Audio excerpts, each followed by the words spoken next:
Train യാത്രക്കിടെ എത്രയുണ്ട് സുരക്ഷ എന്ന ചോദ്യം വീണ്ടും ഉന്നയിക്കപ്പെടുകയാണ്. യാത്രക്കിടെ ആക്രമിക്കപ്പെടുന്ന സംഭവങ്ങളാണ് വീണ്ടും ആവർത്തിക്കുന്നത്.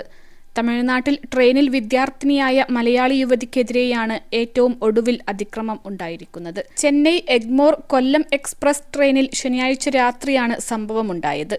ട്രെയിൻ വിരുദാചലം റെയിൽവേ സ്റ്റേഷനിൽ എത്തിയപ്പോഴാണ് തമിഴ്നാട് സ്വദേശിയായ വയോധികൻ ആക്രമിച്ചത്. മൊബൈൽ ഫോൺ ചാർജ് ചെയ്യുന്നതുമായി ബന്ധപ്പെട്ട തർക്കമാണ് അതിക്രമത്തിൽ കലാശിച്ചത്. ചാർജ് ചെയ്യാനിട്ട തന്റെ ഫോൺ വയോധികൻ 2 തവണ നിലത്തേക്കിട്ടുവെന്നും തന്റെ കയ്യിൽ ഇയാൾ അടിച്ചുവെന്നും യുവതി പറഞ്ഞു. സംഭവത്തിനു ശേഷം പോലീസോ TTRO ഉൾപ്പെടെ ആരും തങ്ങളുടെ കോച്ചിലേക്ക് വന്നില്ലെന്നും യുവതി ആരോപിച്ചു.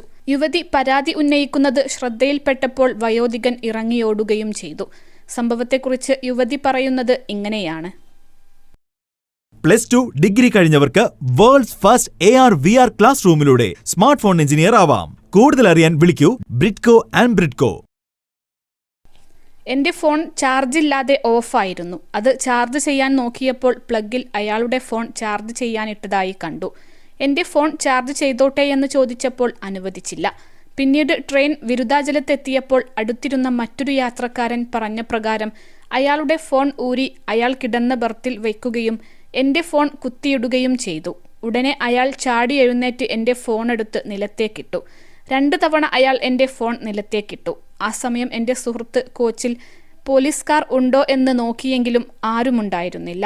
വീണ്ടും ഫോൺ ചാർജ് ചെയ്യാൻ ശ്രമിച്ചപ്പോൾ അയാൾ എന്റെ കയ്യിൽ അടിക്കുകയും ചെയ്തു.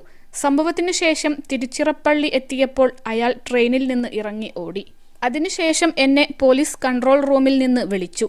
പരമാവധി രാത്രി യാത്ര ചെയ്യരുതെന്നും പകൽ മാത്രം യാത്ര ചെയ്യണമെന്നുമുള്ള ഉപദേശമാണ് അവർ തന്നത്. അതിനുശേഷവും പോലീസോ TTRO ആരും കമ്പാർട്ട്മെന്റിലേക്ക് വന്നില്ല, യുവതി പറഞ്ഞു. അതിക്രമത്തിന്റെ ദൃശ്യം യുവതിയുടെ സുഹൃത്ത് മൊബൈൽ ഫോണിൽ പകർത്തിയത് പുറത്തു വന്നിട്ടുണ്ട്. യുവതിയെ വയോധികൻ അടിക്കുന്നത് ദൃശ്യത്തിൽ വ്യക്തമായി കാണാം. തമിഴ്നാട് പോലീസിനും ദക്ഷിണ റെയിൽവേക്കും ഉൾപ്പെടെ യുവതി ഓൺലൈനായി പരാതി നൽകിയിട്ടുണ്ട്. 21 ലക്ഷത്തോളം സന്തുഷ്ടരായ ഉപഭോക്താക്കളും 2 ലക്ഷത്തോളം തിമിര ശസ്ത്രക്രിയകളും പൂർത്തിയാക്കിയ മലബാറിലെ ഏക കണ്ണാശുപത്രി ആൽ സലാമ ഐ ഹോസ്പിറ്റൽ റോഡ്.